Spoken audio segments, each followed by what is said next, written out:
Good evening to all of you. So today we will start with the discussion or the problem solving session for the week third. So this course that's Advanced Soil Mechanics. This course is being taught by Professor Srideep Shekhar. The department is a professor at Department of Civil Engineering IT Guwahati. I am your teaching assistant for this course, Mujibur Rahman. I am from the Department of Civil Engineering IT Madras. So in the last in the week third, what we have studied is we have went through the introduction to the continuum mechanics, where generally four sub-modules were discussed. One was over the constitutive relationship in geomechanics, then 3D to 2D visualization, then mathematical formulation for plane stress and plane strain, and then the last mathematical formulation for the axisymmetric conditions. So we will go all of the four sub-contents or the sub-modules one by one. So we'll start with the constitutive relationship in geomechanics. So we know that why we need a constitutive relationship in geomechanics. It's for understanding the cause-effect relation. The cause-effect relation is actually it is a relation between the stress and the strain. So in this we will study how the stress will vary with the strain. Correct. Then if we know the relation between the stress and strain, we can develop the relationship between the force acting on the material and the resulting displacements. Correct. Now since the real life problems, whatever the problems we are facing in the field regarding the soils and the rocks, they are complex, they are very complex, they have the complex behavior, as you saw in the when we discussed the shear strength response of the cohesive soils, where we have seen that there are a lot of factors on which the shear response depends in case of cohesive soils.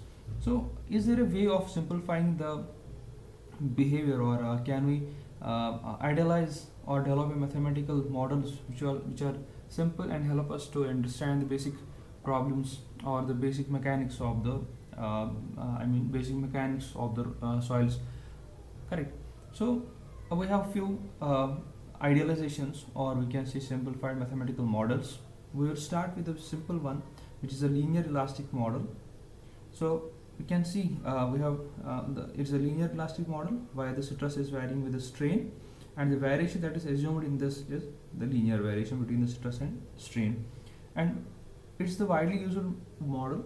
Why? Because the parameters there is a minimum requirement of the parameters for this model, and also we can see we can see how the stress and strain varies. They are linear. With the increasing strain, the stress is increasing, and the load results in stresses which are well within the yield limit. It means that beyond which we are not taking into consideration the yield limit. We are not taking into consideration the behavior of the soil beyond the yield limit. And here in this model, linear elastic model, the E, which is the modulus of elasticity, and the Poisson's ratio, they are constant. Correct. And this model is generally for the material which corresponds to the homogeneous isotropic. It should be homogeneous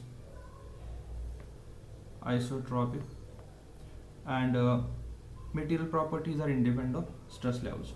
The next model is a bilinear model, in which at first there is an increase of the stress with the strain, and once it reaches the yield point, there is no further increase in the stresses. This is a bilinear model, and this is a yield point. Correct. So after that there will be no increase in the stresses. And here the material properties in this bilinear model, the material properties are going to remain constant till it reaches the failure condition. Correct. Now how we are defining the elastic parameter? The elastic parameters are defined in this region, which are the pre-failure behavior, and we need a yield limit on we need the yield limit in addition to the mu and u. So three things we need now. We need E, mu, and the yield point. These three are the requirements for this bilinear model. Now after that we have the linear elastic, linear yielding. We can see in this portion of the stress strain response, the material is behaving linear elastic, and after the yield point, there will be the increase. There is a hardening state in which the stress increases with the strain. Correct. Now after that we have the linear elastic, non-linear hardening model, which is similar to the linear elastic, linear hardening, but the difference lies in there is a non-linear hardening in this portion. This portion, in this there can be the linear hardening, there is a linear hardening, but in this model, linear elastic non-linear hardening, there is a non-linear hardening after the yield point. Now after this we have discussed we have seen in the modules there is another model which is non-linear elastic behavior. It's a more realistic than the linear elastic than this one, and material properties here in this model depends upon the stress and strain levels, correct? And isotropic assumption is valued to ensure the parameters like the two parameters which are E and mu. And after that like we have the different like the constants E, G, K, mu, and anyone can be used or considered in this model. And generally in this if we talk about the in general considerations, K and G are generally preferred as the soil behavior is represented in terms of the mean stress and dielectric strain, and this mean stress is responsible for the volume change, and this dielectric stress is responsible for the shearing or the deformation part.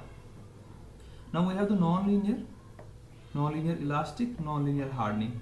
So you can see how the soil is behaving. It's behaving like it's a non-linear, and then there is also a non-linear hardening, correct? Hardening means there's a like the stress is increasing with the strain, like here. It should be like curves should be like going like this rather than going down. So it's my like I should have properly done it. Then it's the KG model, in which the tangential or the incremental bulk modulus and the shear modulus are defined in terms of stress invariants, correct? So the equations for it as K is called K naught alpha K P dash plus G is called G naught plus alpha G P dash plus beta G root of J2. And after that we have the hyperbolic model, which is actually the relationship between the accumulated stress and accumulated strain. And in this, the stress and strain are like the equation or the governing equation for this model is sigma 1 minus sigma 3 is equal to epsilon divided by A plus B times epsilon. And when you plot the stress and strain, you can see how the behavior is, how the stress strain response is occurring, and the portion of the curve why it is becoming asymptotic we are represented by sigma 1 minus sigma 3 at failure, and the like the slope of the curve in the initial part of this stress strain curve, and the slope of that is EI, and generally EI is given by 1 by A, and at the failure the sigma 1 minus sigma 3 at failure is 1 by 1 divided by D. And if we plot this equation like sigma 1 minus sigma 3 is equal to epsilon divided by A plus B times epsilon, if we rearrange this and we can write it in another form, epsilon divided by sigma 1 minus sigma 3 is equal to A plus B times epsilon, because these parameters we are able to determine from the experiments also. So when we plot this, it will be an equation of a straight line with some initial initial value of A, correct? After that we have the small strain stiffness model also, where I will not talk about more, because like all these models you can see how like the detailed description on the module also.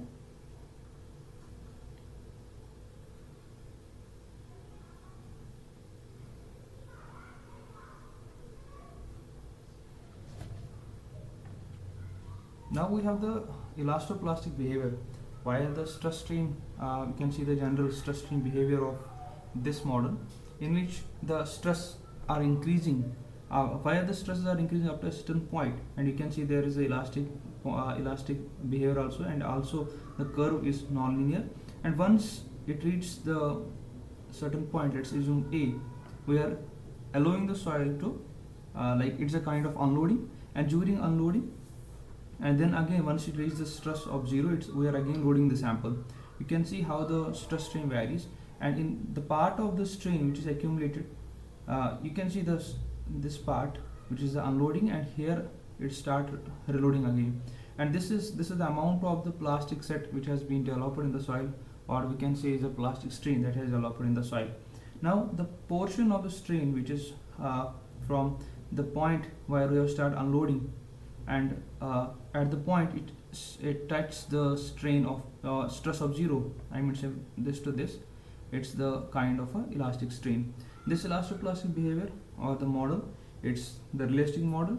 Why this sigma like stress strain behavior beyond yielding is important to understand the failure, and also the stress strain is not unique beyond yielding, and this model takes into account the yielding, hardening and softening.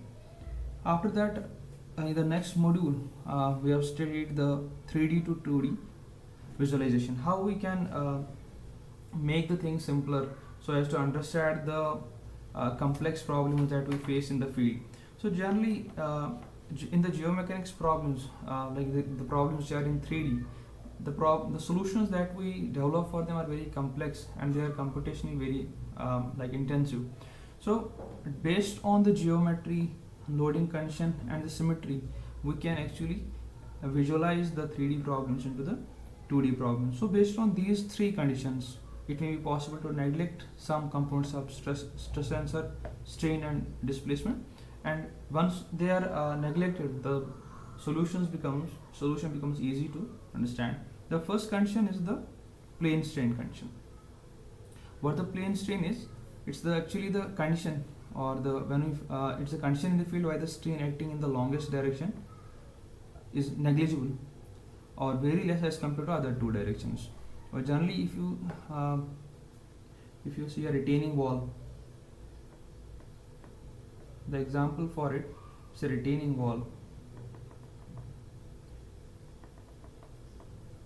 Correct.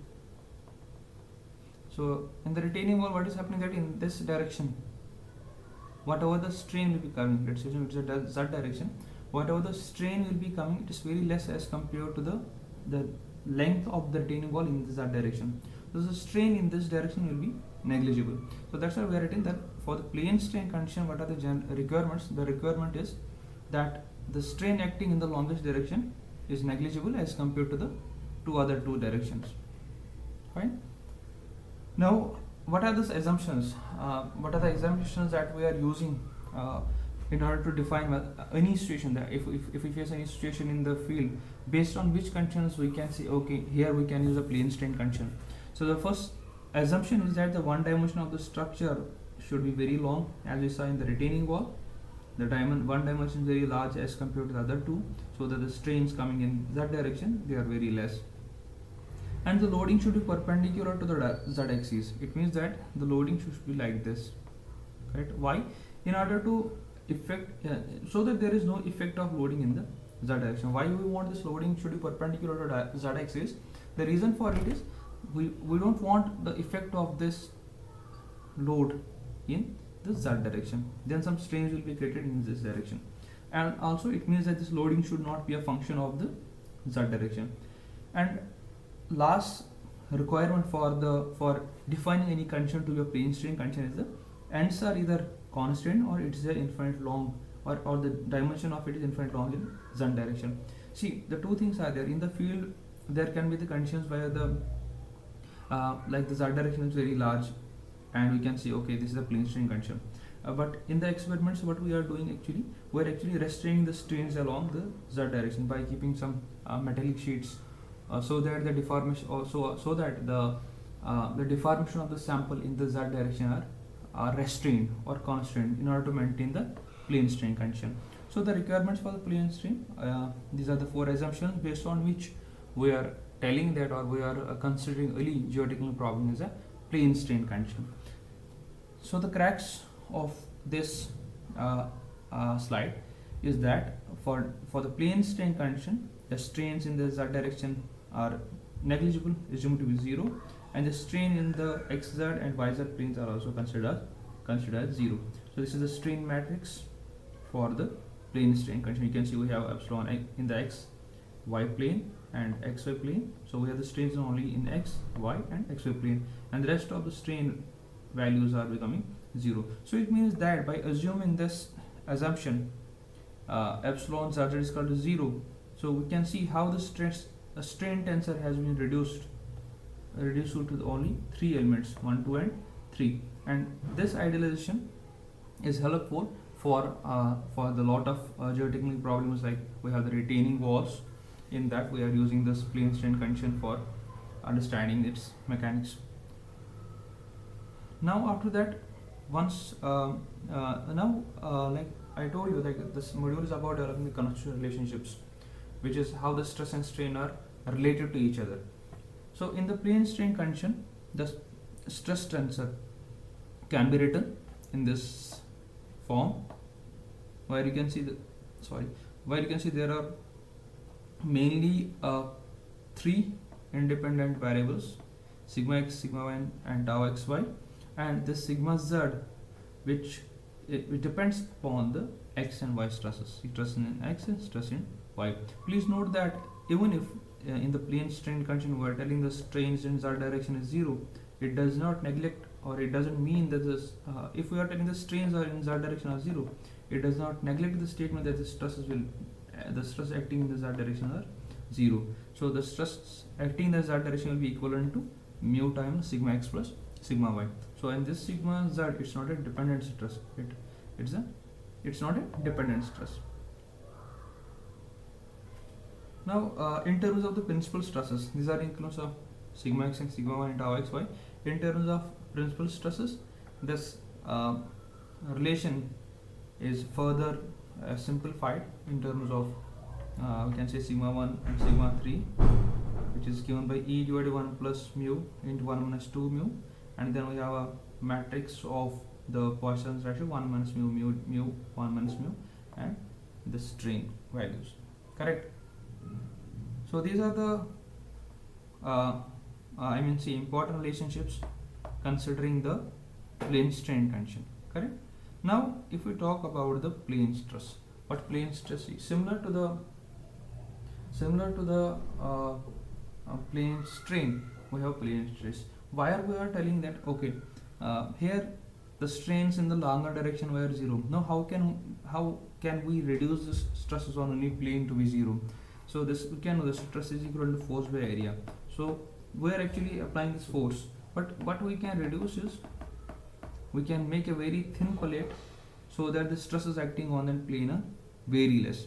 Correct? So one dimension is very thin as compared to other two, for example thin plates. So in that case, this is one more I can say where we are boiling down the complex problem to a simple problem, where we are taking the one dimension as very thin, as a result of which the stress acting on that plate are on that direction is 0.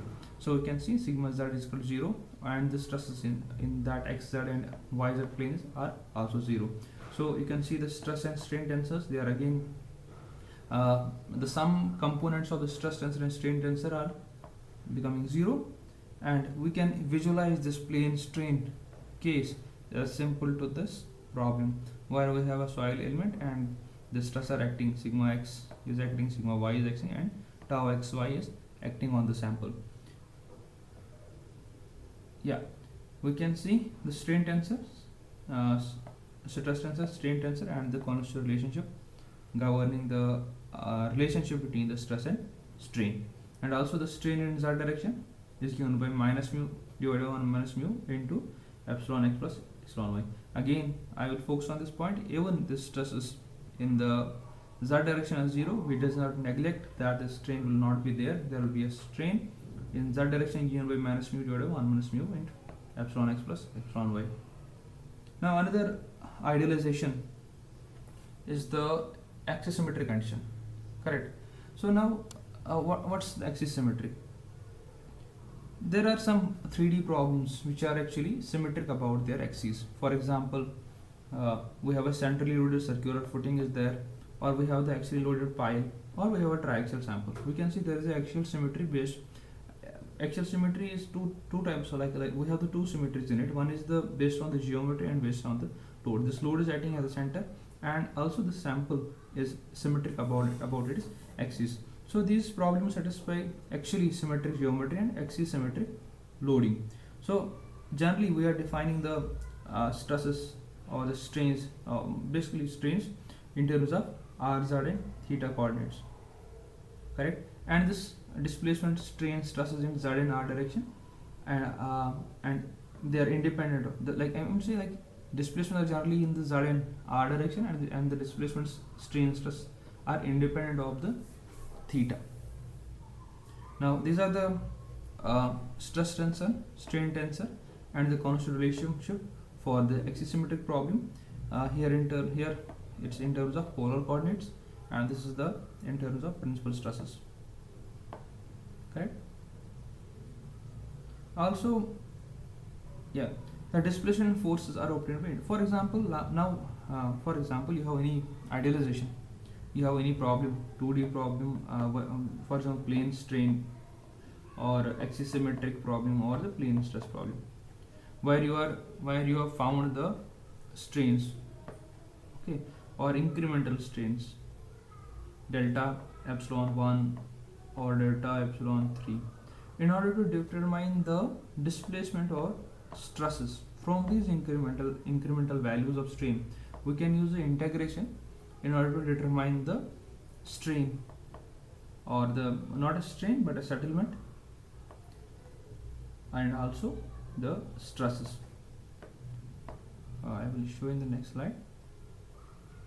You can see the displacement forces are obtained by integration. For example, if I will tell a problem like this, you have a building like this,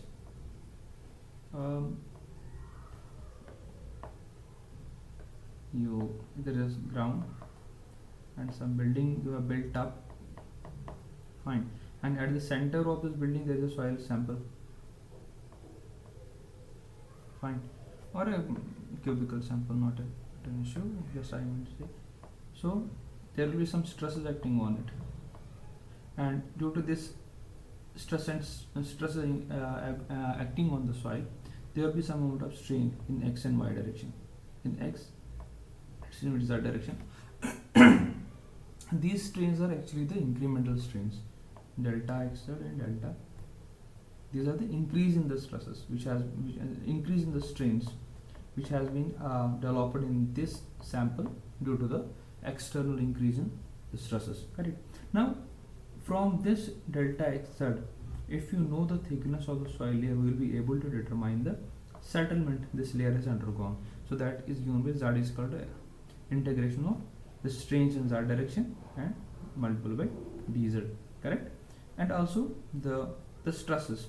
Now initially the stresses delta 0, sigma 0, which is the initial stresses. Now there will be some increment in the stresses due to the building of this building, due to the construction of this building. Let's assume that is delta sigma. So from this delta sigma also, we will be able to determine the increase or the forces that have been generated in this sample due to the construction of this building.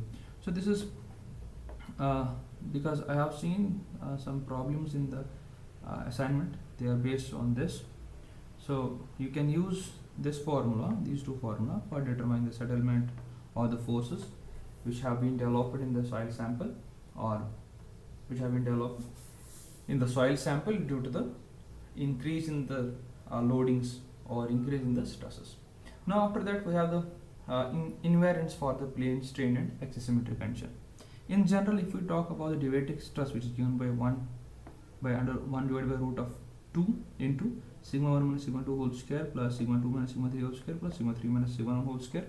Mean effective stress is given by sigma 1 plus sigma 2 plus sigma 3, all in the effective states divided by 3, and volumetric strain is given by epsilon 1 plus epsilon 2 plus epsilon 3. And this epsilon q derivative stress is given by root 2 by 3 under root of epsilon 1 minus epsilon 2 whole square plus epsilon 2 minus epsilon 3 whole square plus epsilon 3 minus epsilon 1 whole square. Now these are the general equations, correct? Now for the plane strain case, the stresses in epsilon 2 is 0. Like you can take any one of the 0 depending upon what you are actually in which direction what you are assigned. So epsilon 2 is equal to 0. So derivative strain will get reduced to 2 divided by 3, 2 by 3 or 2/3 of epsilon under root of epsilon 1 whole square plus epsilon 3 whole square minus epsilon 1 into epsilon 3, and volumetric strain is equal to epsilon 1 plus epsilon 3.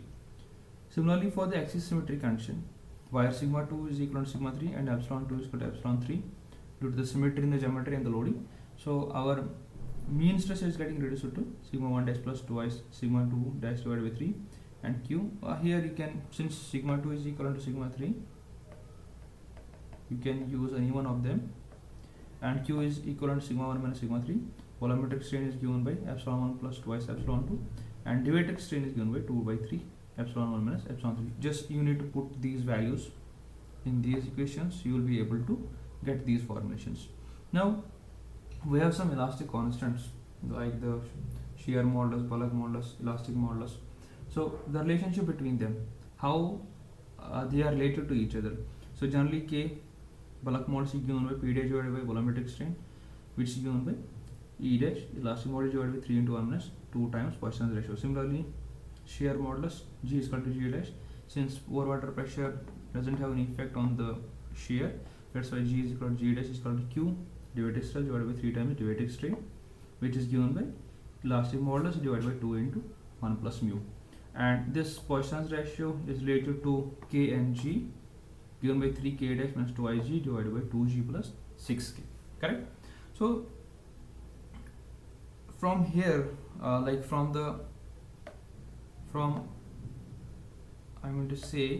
here we first start with the constellation geomechanics, which is in which we have seen how the stress and stresses have been related in different models and how they are varying. Then okay, we saw that the 3D problems in the geomechanics are complex. Okay, is there a way to visualize the 3D problem into a 2D problem, or is there a way where we can reduce the stress components or the stress tensors, components of stress tensor or strain tensor, so that this idealization becomes easy and the calculation becomes easy to understand how the stress and strains are varying in that visualization, whether it is 2D or in the 2D. Then okay, if we have the different visualizations, like we have plane stress, plane strain, axisymmetric, how we can write the constant relationship in each case, plane strain, plane stress, and axisymmetric condition. Now we will see some problems. Okay, till here if you have any doubt you can ask me. I will take a pause here, then we will start the example problems.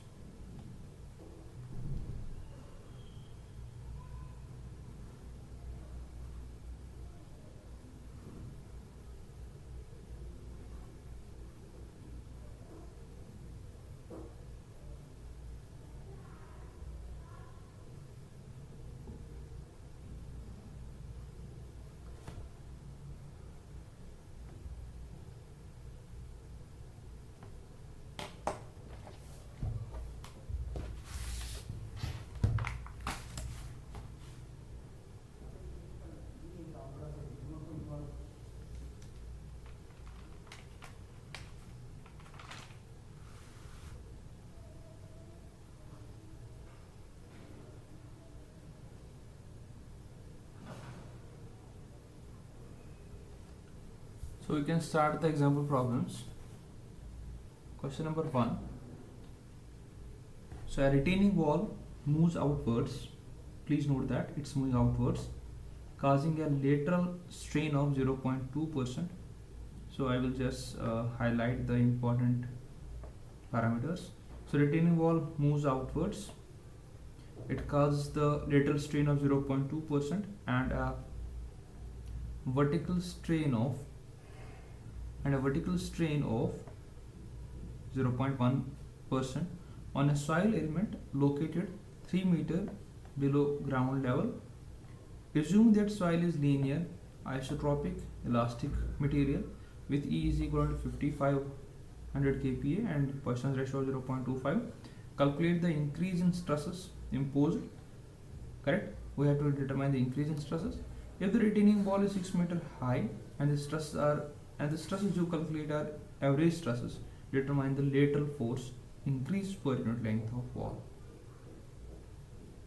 So actually what we have been asked to determine is, we have been asking to determine the lateral force increase per unit length of wall, and also we have been asked to calculate the increase in the stresses. Correct? So we will try to first check what has been given and what condition. We have 3 idealizations. we have the plane strain, plane stress, and axisymmetric problem or visualizations. Among the three, which one can we use? Since it has been asked, it's a retaining wall.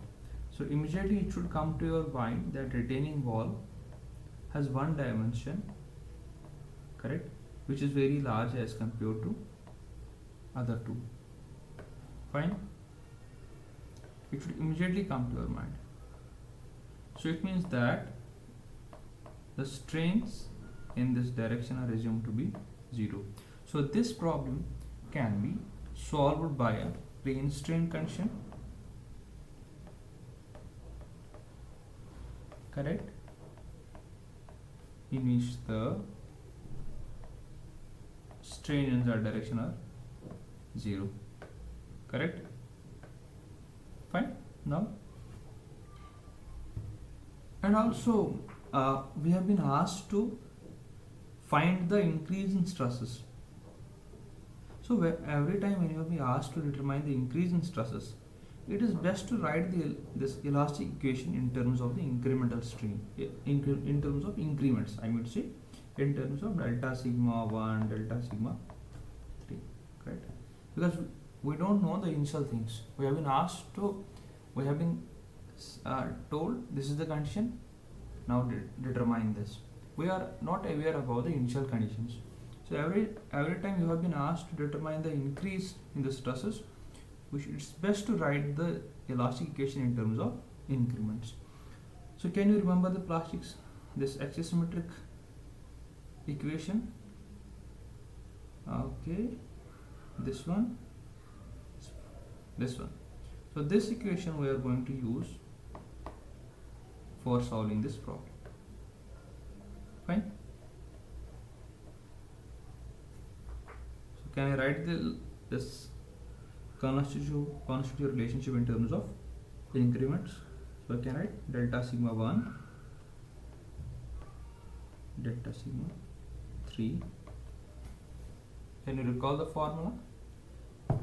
It's E divided by 1 plus mu into 1 minus 2 mu, then 1 minus mu 1 minus mu, and then we have delta epsilon 1 and delta epsilon 3, correct. Now this is the equation. Now tell me one thing, we have to determine the increase in stresses. So these two are the unknowns for us. E value is given, which is 5500. Okay, let's do one thing. What's the value of this term? We'll first determine the value of this term, because these are elastic constants. Sorry. So E divided by 1 plus mu into 1 minus 2.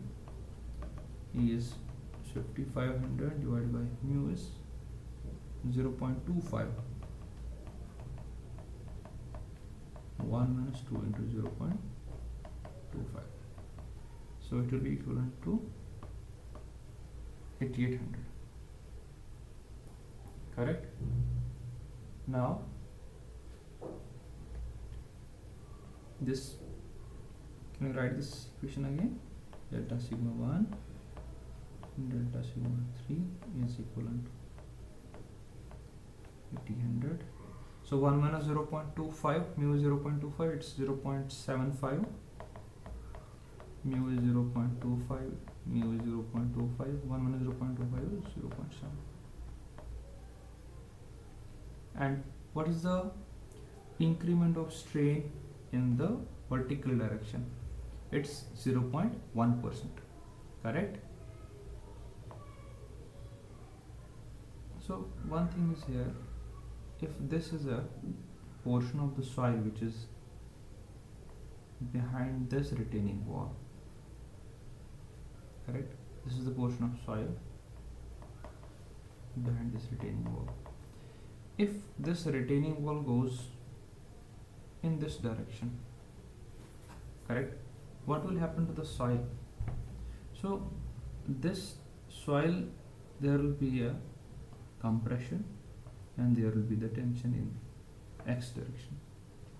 So compressive stress, compressive strains will be there. Compressive strains will be there in the vertical direction, or we can say there's a compressive stress in the vertical direction and tensile stresses will be there in the x direction. Let's see. Now if we take the tensile stresses and the corresponding tensile strains to be negative as an assumption, and the compressive stress and the compressive strains to be positive. This is one assumption we are taking here. So as per this assumption, so what will be the sign associated with the vertical strain? It will be positive. So 0.1% can be written as 0.001, and the delta sigma 3 is given as 0.2%, which since it's a there will be a tensile strains prevailed in the soil, so it can be written as minus 0.002. Now the equation is simple. So delta sigma 1, delta sigma 3, it's given by 8800. Can you solve this? It is 0.75 into 0.01 minus 0.25 into 0.002.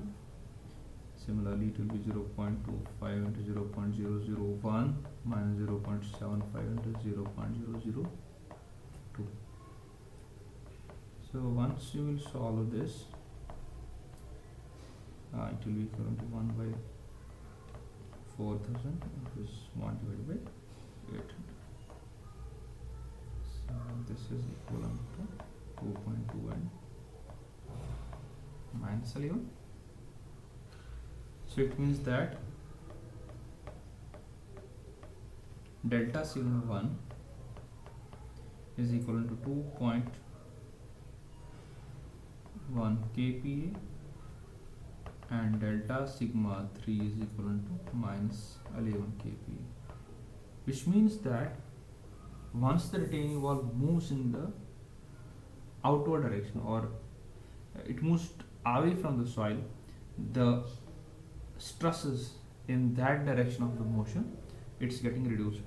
That's why we can see we're assuming a negative sign here, and also from this relationship, based on this sign convention, we got the correct sign associated with the stresses, that is negative, which means that once the retaining wall moves out, there will be reduction in the sigma 3, means the lateral stresses will decrease. Correct?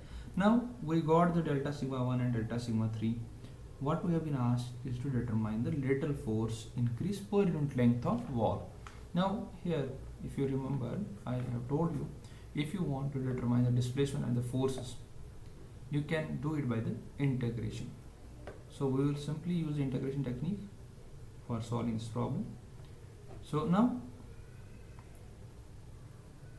for this lateral force increase, can you tell me among the two, sigma vertical or sigma vertical will be equivalent to this, like the increase in the vertical stress will be equivalent to the increase in delta sigma 1, and the increase in the lateral strain will be equivalent to the increase in the delta sigma 3. So it means that delta sigma x is equivalent to delta sigma 3. Sorry. Now the force associated with this increase, delta px, which is the increase in the lateral force, or the lateral force increase per unit length of wall, can be given by delta px. Correct? So delta px is equivalent to integration from 0 to 6, which is the height of the retaining wall, delta sigma x, which is the stress into area. Because we know that stress, it's a wide, you will be familiar with this equation, stress is equal to force divided by area. So force is equal to stress into area. So similar thing we have done here. So delta px will be equivalent to integration from 0 to 6. Delta sigma x is equal to delta sigma 3. The area can be written in terms of dx into dy. Since we will take the unit length in the y direction, it will be dx into 1. So delta px is equal to 0 to 6. Delta sigma 3 is minus 11 into dx. Correct. So it will be minus 11. Integration of dx is x from 0 to 6. So it will come out to be minus 66 kilonewton per meter cube. This is the increase in the lateral force due to the outward movement that the retaining wall has gone. Correct. So this way you can like first what we did, we checked the condition. What is the condition that can use in this problem? It's like bringing the 3D problem to the 2D problem using the different idealizations or the visualizations. So first we determine which condition can be used. Use the equations of stress strain or the constant relationship of this plane strain condition, and then we determine the delta sigma 1 and delta sigma 3, from which we determine the increase in the stress in the lateral direction and the corresponding lateral force. Correct. Now moving on to the another problem.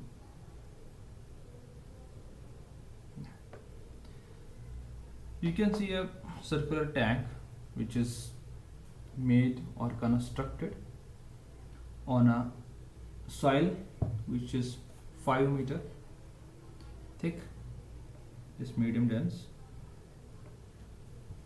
5 meter thick, and yeah, it's a 5 meter thick. We have assumed a soil element at the center of the tank. Like this is the tank. We have assumed a soil element of the medium dense sand at this, which is placed or which has been considered at the center of the tank, like this, at this position. Correct. Now the stress is acting on this soil element, which is placed directly below the center of the tank, are 50 kPa and 20 kPa, and this soil sample is at the center of the layer. Assuming a linear isotropic elastic material behavior, calculate the strain imposed in the medium dense sand and the vertical settlement. Now what has been asked to do, we have to determine the strain imposed in the medium dense sand. Due to the construction of this tank, there is some stresses acting on the soil sample, and you have to determine the strains that has been imposed in the medium dense sand, which will be similar to this element, and what are the vertical settlements. Or the vertical settlement of the tank, we can see it will be equal to the settlement which this medium dense sand will go. Let's assume due to the construction of the tank there is this much of reduction in the height, or the tank came down by x mm. So this x mm will indicate that this sand has undergone a settlement of x mm. Correct.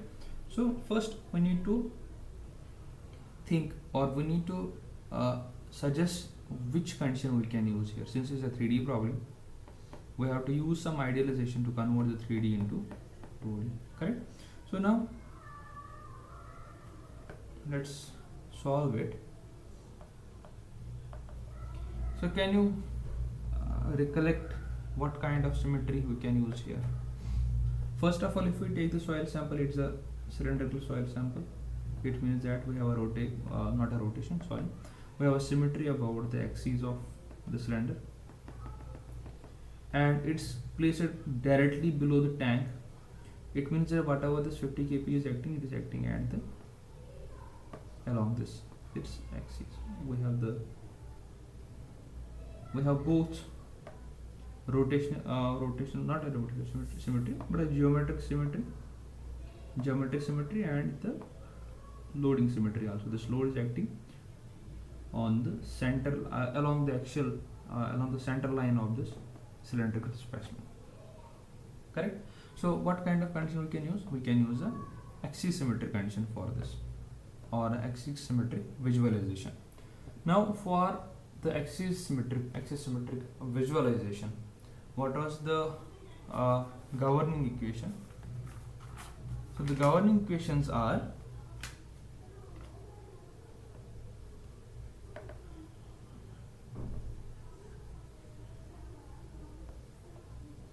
governing equations are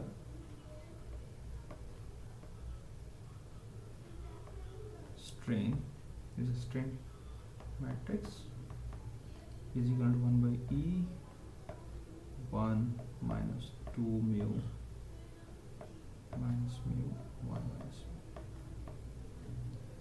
We'll see whether it's correct. Yeah, and we have the stress.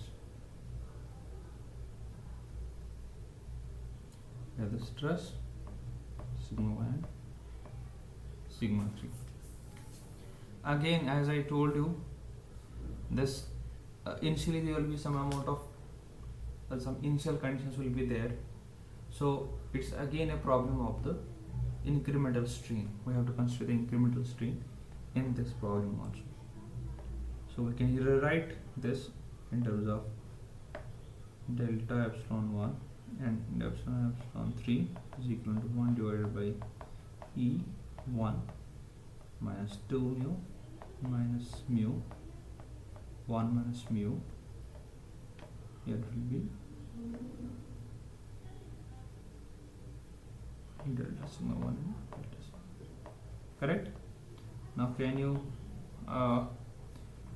put the values? 1 divided by E is 20 MPa. 20 into 10 raised power 3. 1 minus 2 into mu is 0.3. So minus 0.3, 1 minus 0.3. And delta sigma 1 is 50 and delta sigma 3 is 20. So once you solve this, you will get delta epsilon 1 is equal to 1 divided by 20 into 10 raised to power 3, 1 into 50 minus 2 into 0.3 into 20.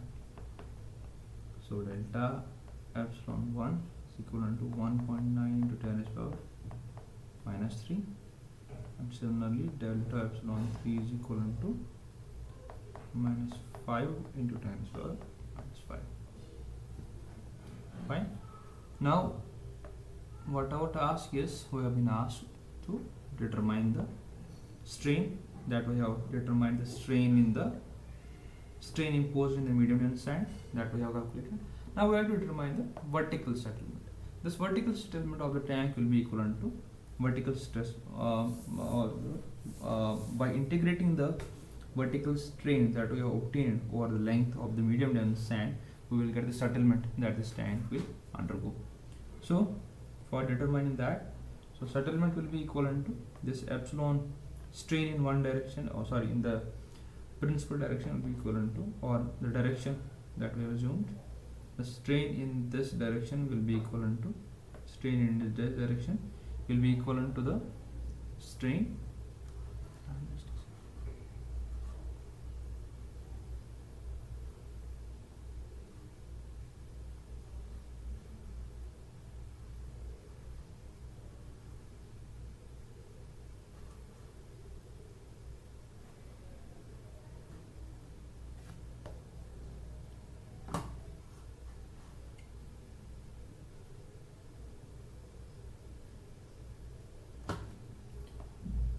So the strain in the vertical direction, it will be equivalent to the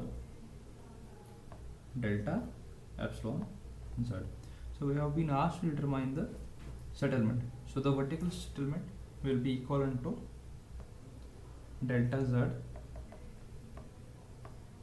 or if it's confusing, we can simply write s in z direction, which is equivalent to integration from 0 to 5 delta epsilon z dz.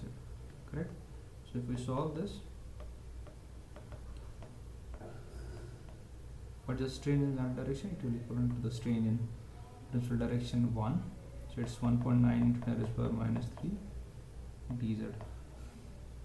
So this, the depth of the sample or the thickness of the sample is 5 mm. Okay. So it should be equivalent to 1.9 into 10 raised to power minus 3 into 5 after integration. So it comes out to be 9.5 into 10 raised to the power minus 3 meters, which is to 9.5 meters. So this settlement we can expect from this loading.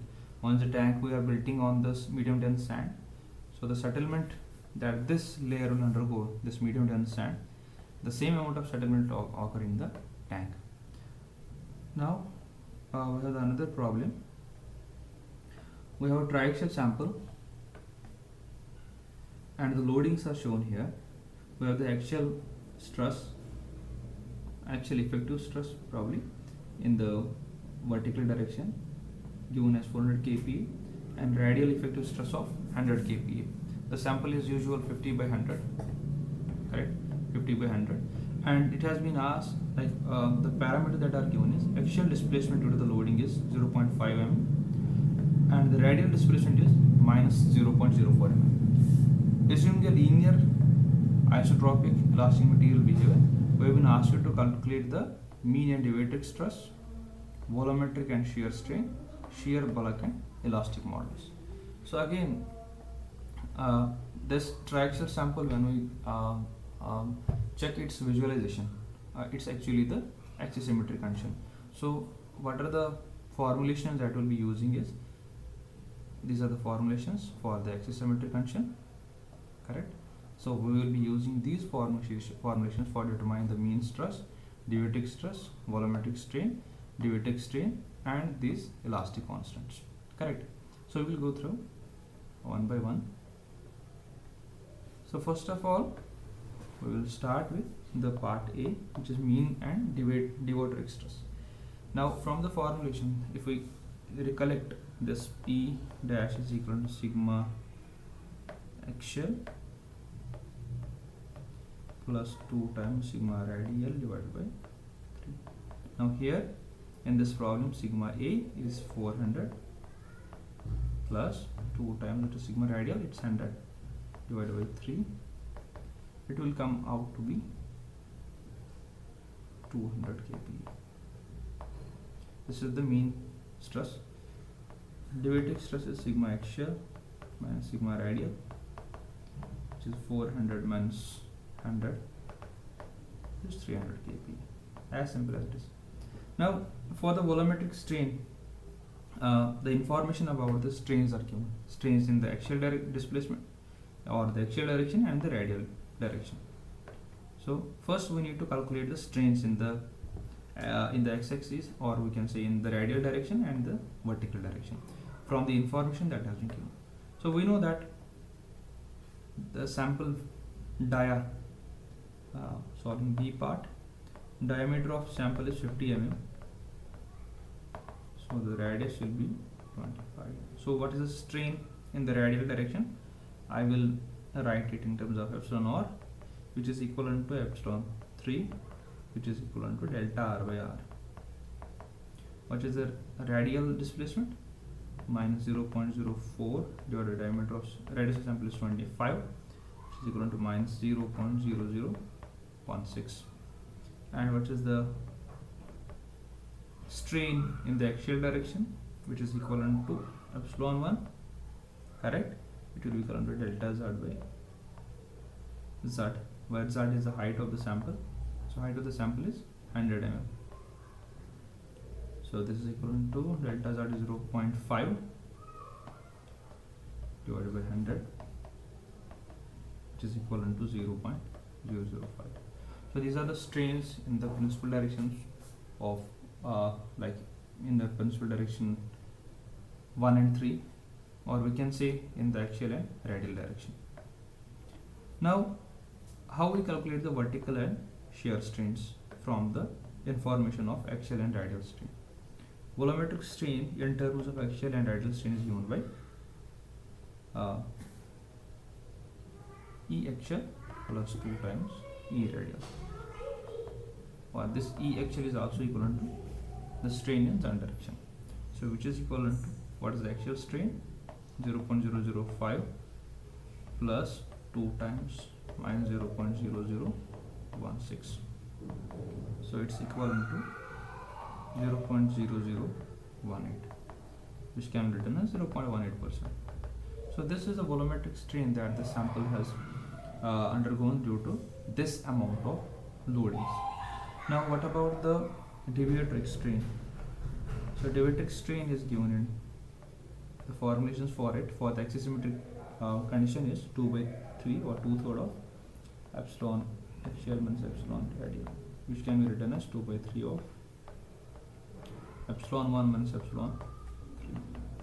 It's 2/3 of 0.005 minus times 0.0016.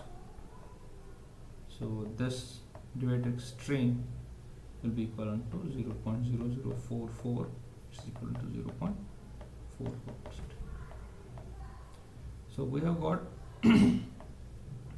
the volumetric strain and the deviatoric strain, correct? Now this was what has been this was asked in part B.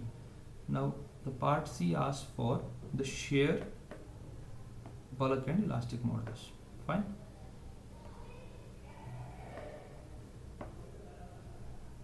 So part C. So for the axisymmetric condition, if you recollect the formulations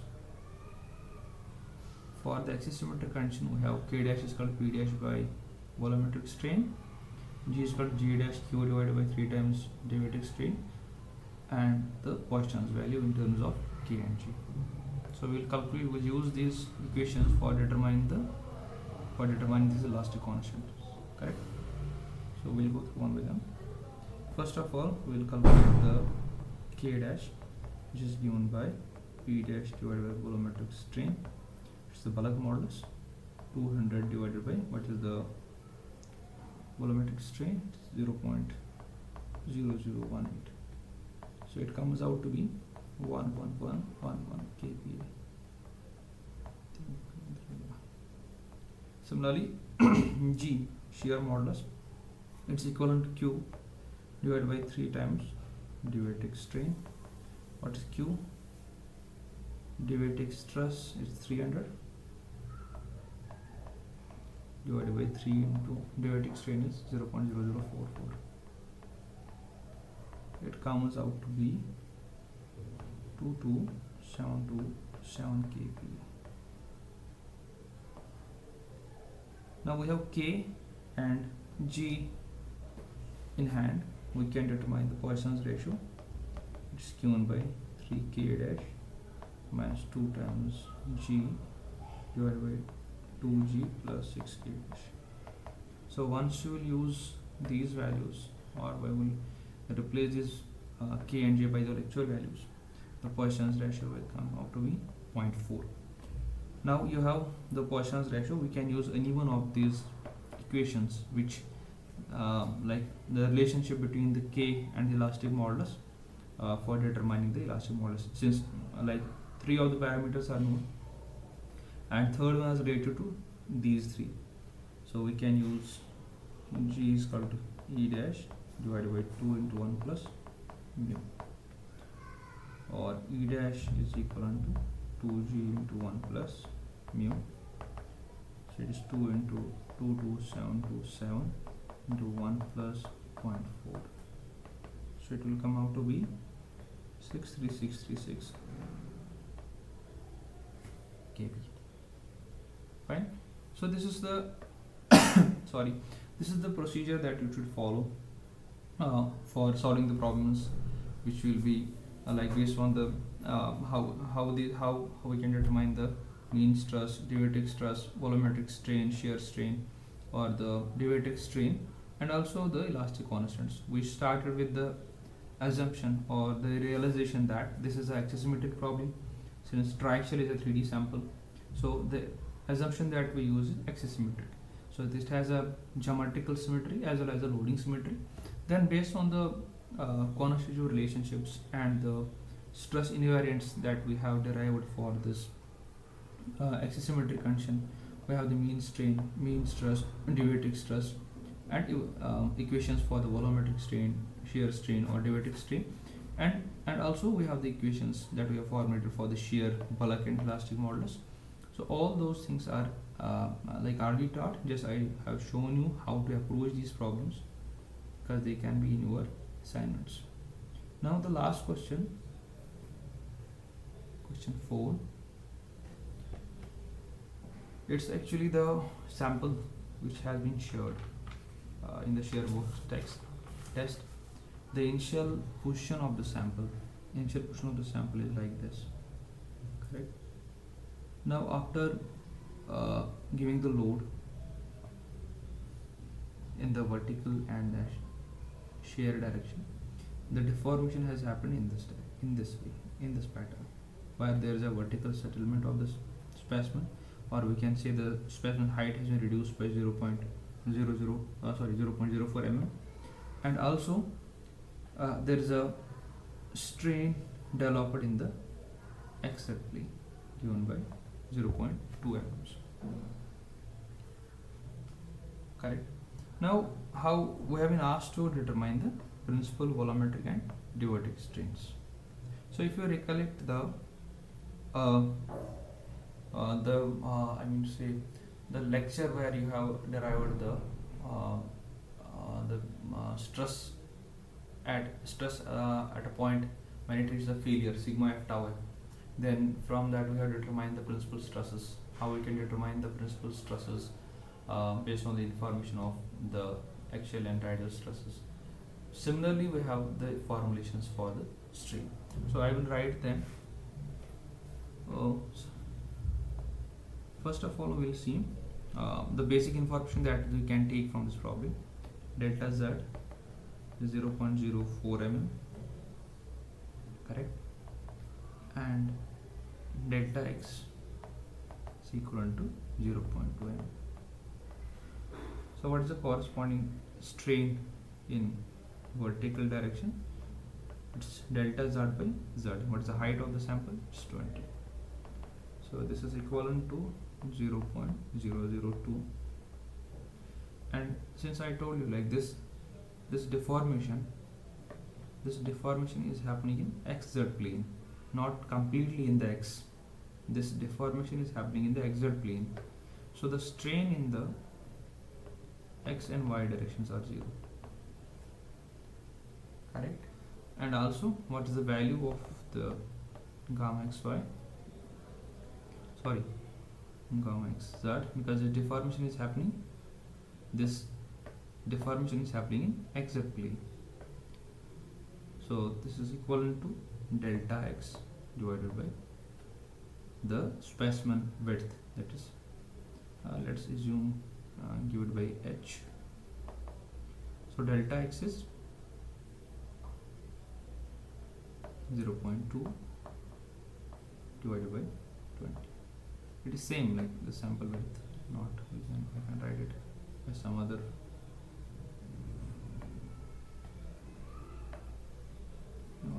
B width of sample something.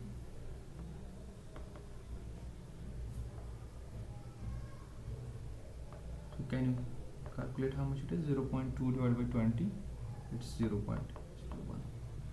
Now what are the formulations for the principal volumetric and divertic strain? We will first calculate the strains corresponding to the principal stress, like the epsilon 1 major principal strain and minor principal strain. So epsilon 1 is equivalent to epsilon x plus epsilon not y but z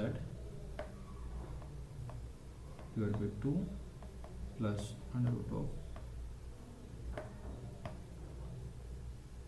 epsilon z minus epsilon x divided by 2 whole square plus gamma x z divided by 2 whole square. Generally it is of the form epsilon 1 comma epsilon 3 and it will be plus minus. So epsilon x is 0, z we have calculated 0.002 divided by 2 plus minus root of 0.002 divided by 2 whole square plus 0.01 by 2 whole square. So once you solve this, you will get the major principal strain as 0.006 and minor principal strain as minus 0.004. Fine. Then volumetric strain is equivalent to epsilon 1 plus epsilon 3, because in the two direction, like the 2 and 3 will be either the same, because we have it's like this, correct? So the volumetric strain will be the addition of the strain in like the major principal strain and minor principal strain, which is given by 0.006 minus 0.004, which is equivalent to 0.002. And the dielectric strain in this condition is given by 2 by 3 under root of epsilon 1 whole square plus epsilon 3 whole square minus epsilon 1 epsilon 3. Once you put the value 0.006 square plus 0.004 square plus 0.006 into 0.004, here it is 0.006, so which will come out to be 2/3. So dielectric strain will be equivalent to 0.0058.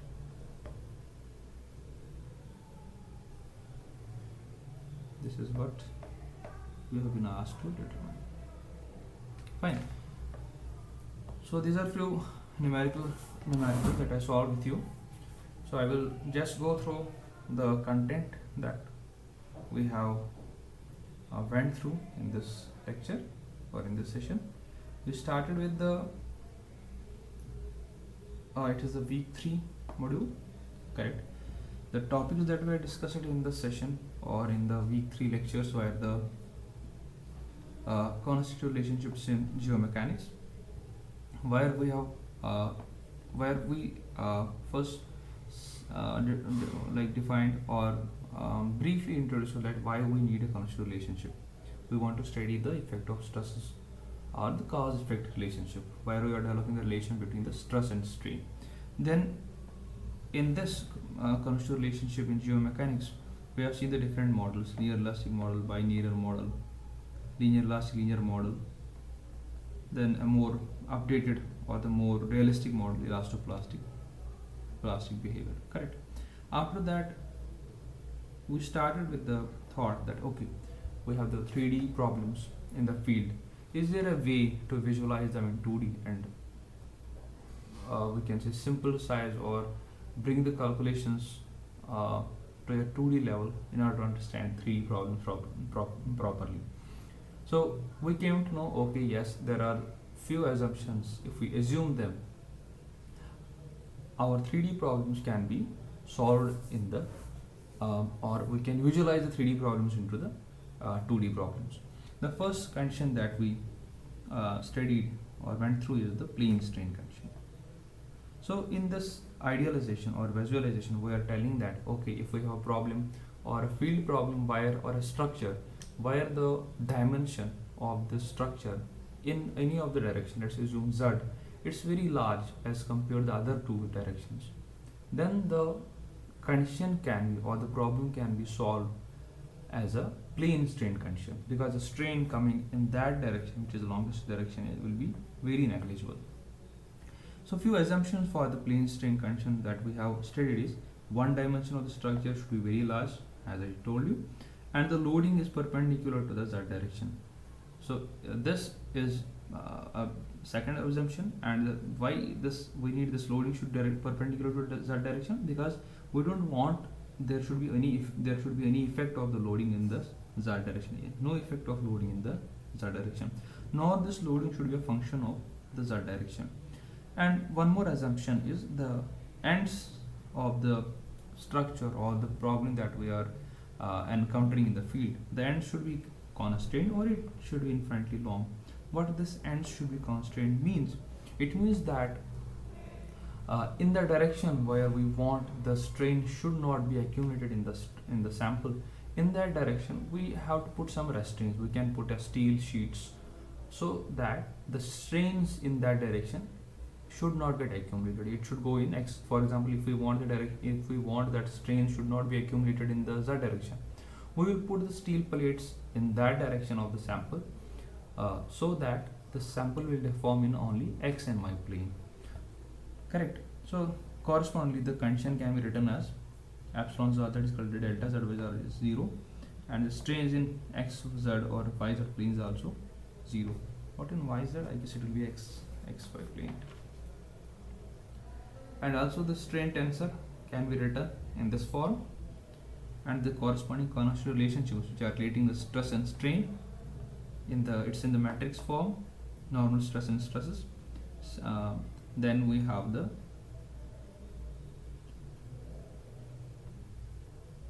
in terms of the principal stresses.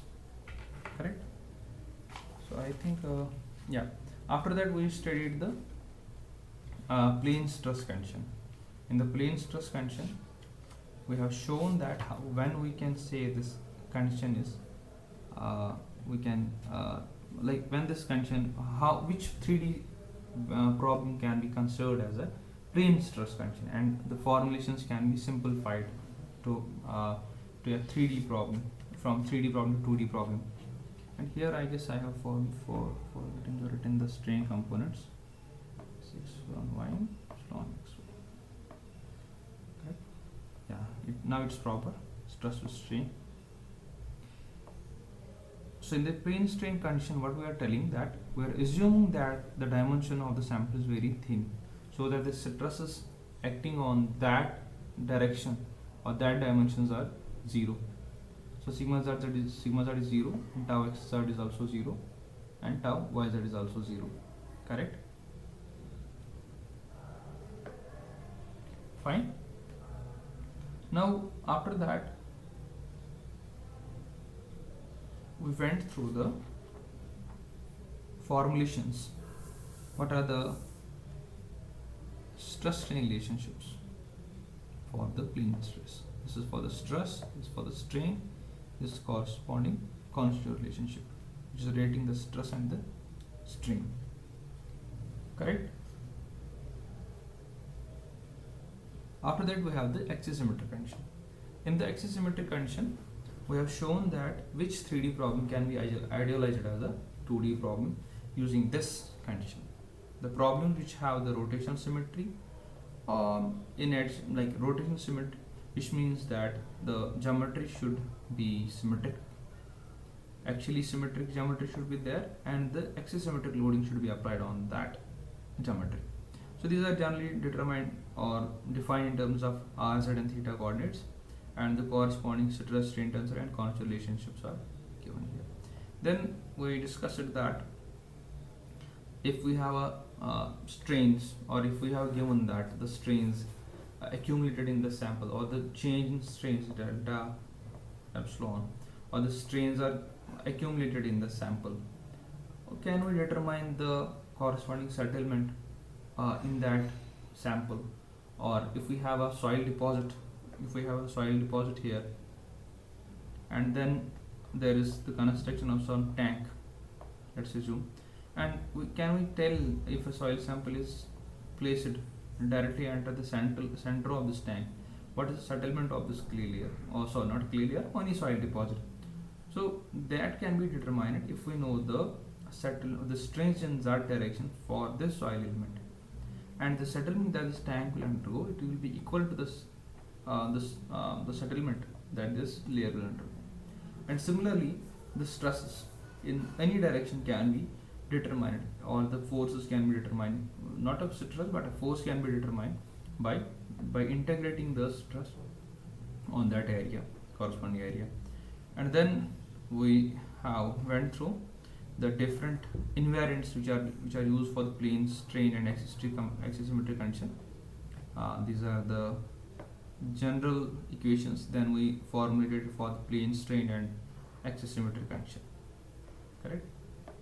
And then few the relationships between the elastic constants kg, mu and E, and then we went through the example problems. Correct? So that's all from my end. So if you have any doubt, you can either like ask me here, or you can write in the doubt form in the forum, where we'll be continuously monitoring the chat and we'll be able to answer your questions.